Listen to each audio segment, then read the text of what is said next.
हे hello one, कैसा आप सभी लोग। आज भी कुछ यूनिक टॉपिक नहीं मिला है और आप सभी का धन्यवाद कि कल के वीडियो पर आपने काफ़ी ज़्यादा कमेंट्स करे और अलग अलग तरीके के टॉपिक सजेस्ट करे।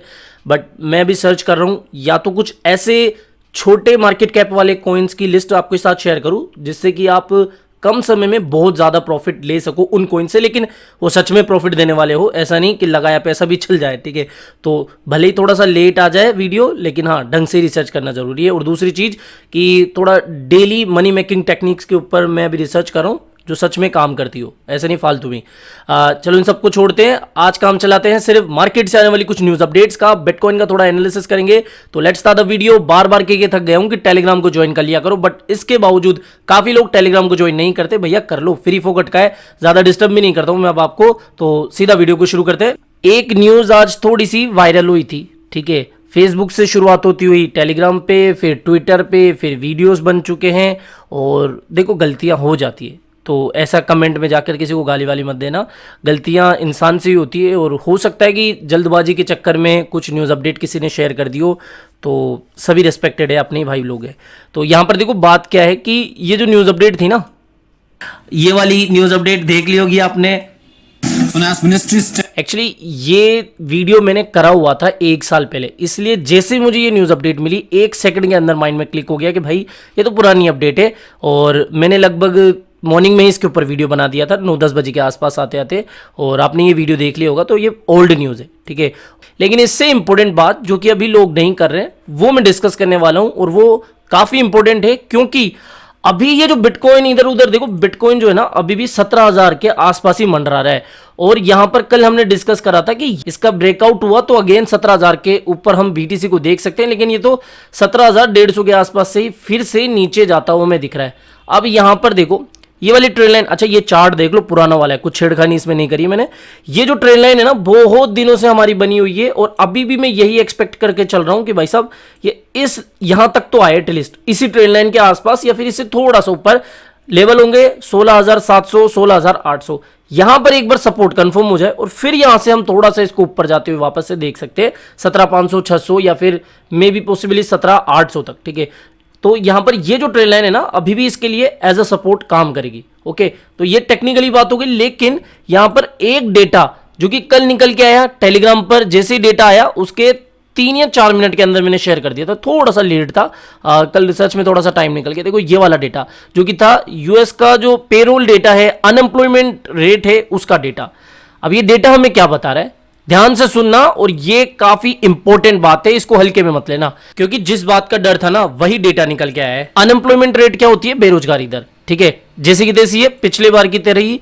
लेकिन यहां पर जो हम इसको बोल सकते हैं कि यूएस में कितने लोगों की नौकरियां लगी, बिल्कुल आराम से समझो, और इसका क्या इंपैक्ट पड़ सकता है इजी लैंग्वेज में आपको बता रहा हूं।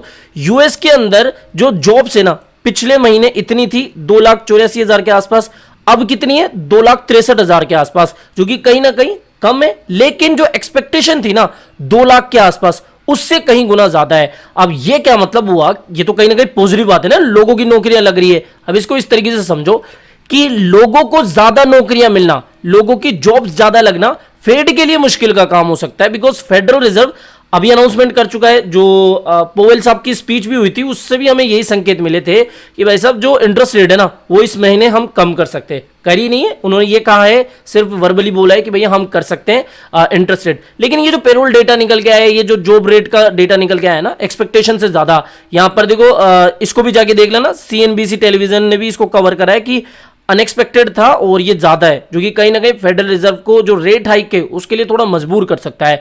अब इसको बहुत इजी लैंग्वेज में आपको समझा रहा हूं मैं। देखो इंटरेस्ट रेट क्यों बढ़ाई जाती है कि भैया महंगाई को कम की जा सके। महंगाई क्या होती है कि हमारे आसपास की जो प्रोडक्ट्स होते हैं, चीजें होती है, सर्विसेज होती है, वो बढ़ने लग गई है उनकी प्राइसें। अब मान लो कोई व्यक्ति है जिसकी पर मंथ की सैलरी 1 लाख रुपए है और वो यूएस में रहता है, और उसको कोई सामान खरीदना है, कोई प्रोडक्ट खरीदना है जिसकी प्राइस 30,000 रुपए या फिर 50,000 रुपए है। अब इस व्यक्ति की तरह ही यूएस में बहुत सारे लोग हैं जो कि महीने का 1 लाख रुपए कमा रहे हैं, या फिर 2 लाख रुपए, या फिर 5 लाख रुपए कमा रहे हैं, और उनकी लेटेस्ट जॉब भी लगी है और उनको पैसा भी अच्छा खासा मिल रहा है। तो ये सभी लोग इंक्लूडिंग दिस पर्सन, ये सभी इस प्रोडक्ट को इजीली खरीद लेंगे। अब जब प्रोडक्ट कम होता है या फिर लोगों के पास ज्यादा पैसा होता है ना, तो उस प्रोडक्ट की प्राइसेस बढ़ने लगती है, यानी कि महंगाई बढ़ने लगती है, चीजों के दाम बढ़ने लगते हैं और एक प्रोडक्ट के साथ साथ बहुत सारे और प्रोडक्ट के प्राइस भी फिर बढ़ने लगते हैं। तो इसकी वजह से क्या होगा, इस 30,000 रुपए के प्रोडक्ट की प्राइस 50,000 रुपए, 40,000 रुपए या फिर 70,000 रुपए तक भी पहुंच सकती है। अब इसलिए क्या, जितना ज्यादा लोगों के पास में पैसा होगा, जितनी ज्यादा नौकरियां आएगी, लोगों के पास में पैसा आएगा, उतना वो खर्चा करेंगे और उससे क्या होगा कि प्रोडक्ट्स की दाम बढ़ने लगेगी और दाम बढ़ने लगेगी तो भैया फिर महंगाई और बढ़ेगी।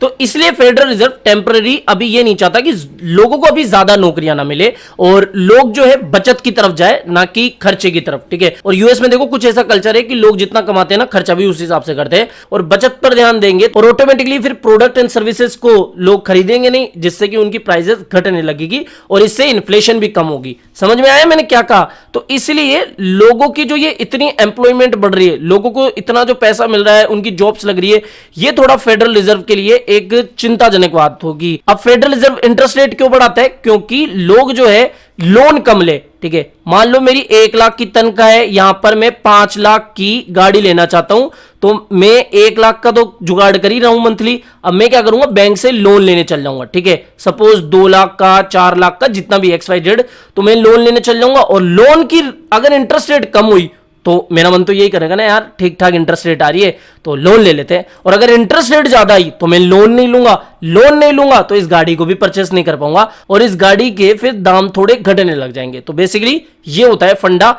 आई होप आपको समझ में आ गया होगा। तो ये जो कल डेटा निकल के आया ना, ये कहीं ना कहीं 13 तारीख को जो अनाउंसमेंट होगा ना FOMC की मीटिंग का, जो रिजल्ट आएगा इंटरेस्ट रेट हाइक का, उसको इंपैक्ट कर सकता है। और अगर इंटरेस्ट रेट बढ़ गई, अभी तो एक्सपेक्टेशन है 50 बेसिस पॉइंटों से, अगर 50 बेसिस पॉइंटों से ज्यादा इंटरेस्ट रेट बढ़ाई जाती है तो कहीं ना कहीं ये मार्केट के लिए फिर से एक नेगेटिव साइन होगा और उससे बिटकॉइन की प्राइस हमें मे भी अब की बार 15,000 या फिर उससे नीचे भी देखने को मिल सकती है। अब अगली अपडेट की बात करते हैं। आप में से काफी लोग बोलते हैं ना, कोई स्पॉन्सर वीडियो नहीं है। तो यहां पर क्या है कि बिटगेट ने क्या करा, अनाउंसमेंट कर दिया। ये भी market tree proof of reserve हमारे साथ शेयर करें, इनके एड्रेस वगैरह जाके देख सकते हो। और यहां पर 1:1 का इन्होंने बताया कि भैया हाँ, जो फंड है ना कस्टमर्स का, वो सेफ है और टू बी ऑनेस्ट ठीक ठाक एक्सचेंज लगता है मुझे हाल फिलहाल तो। अब आगे देखो भविष्य में कुछ भी हो जाए तो उसका मैं कह नहीं सकता, लेकिन हाल फिलहाल जो ट्रेड के लिए या फिर किसी को देने लेने के लिए जो फंड इधर उधर करता हूं मैं, वो इसी पे करता हूं, ठीक है। बिटगेट, लिंक आपको वीडियो की डिस्क्रिप्शन बॉक्स में मिल जाएगा। आप चाहो तो मेरी डिस्क्रिप्शन बॉक्स में जो बिटगेट का लिंक दिया हुआ है ना, उससे इसको ज्वाइन कर लेना।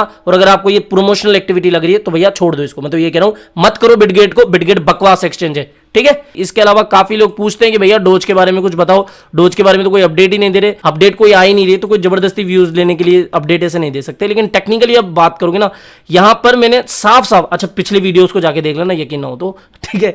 तो यहां पर हमने बात करी थी कि 11 सेंट के आसपास शॉर्ट बन रहा है, शॉर्ट करना चाहिए। मेरा ऑर्डर यहां लगा ही नहीं, लेकिन ये तो देख सकते हो आप लगभग 11 सेंट के आसपास से ही लुढ़कना शुरू कर दिया और अभी लगभग 0.099 के आसपास चल रहा है। यहां पर फिर से कहूंगा कि बिटकॉइन में अगर करेक्शन देखने को मिल जाए तो ये हमारा एक लेवल होगा 0.093 और फिर ये वाला जोन अच्छा खासा सपोर्ट का काम करेगा।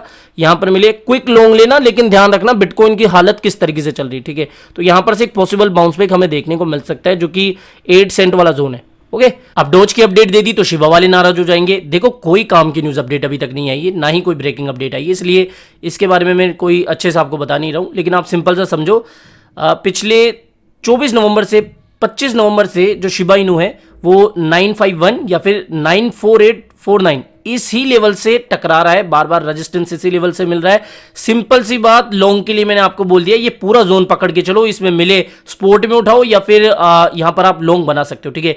कम लेवरेज यूज करना, बिकॉज यहां पर ये जो गैप का डिफरेंस है ना, वो थोड़ा सा ज्यादा है। आप देख सकते हो 10-11% का ये पूरा जोन है, तो यहां पर स्पोर्ट में या फिर 2x, मैक्सिमम 2x के साथ में हम लॉन्ग ओपन कर सकते हैं। सिंपल सी बात है, क्योंकि यहां पर जैसे बिटकॉइन में करेक्शन आ गया ना, तो यहां पर आप देख सकते हो इसमें तकरीबन 10 से 20% का करेक्शन आ सकता है। ये दोनों लेवल नोट कर लेना। तो बस इतना ही था इसके बारे में। तो फिलहाल इस वीडियो में इतना ही। आई होप ये वीडियो आपको पसंद आया होगा। तो वीडियो पसंद आया हो तो डेफिनेटली वीडियो को लाइक करना है, चैनल आप ही का काम करते हो, चैनल को भी सब्सक्राइब करके रखना है। मिलते हैं जल्दी नई अपडेट के साथ। टिल देन जय हिंद, जय भारत।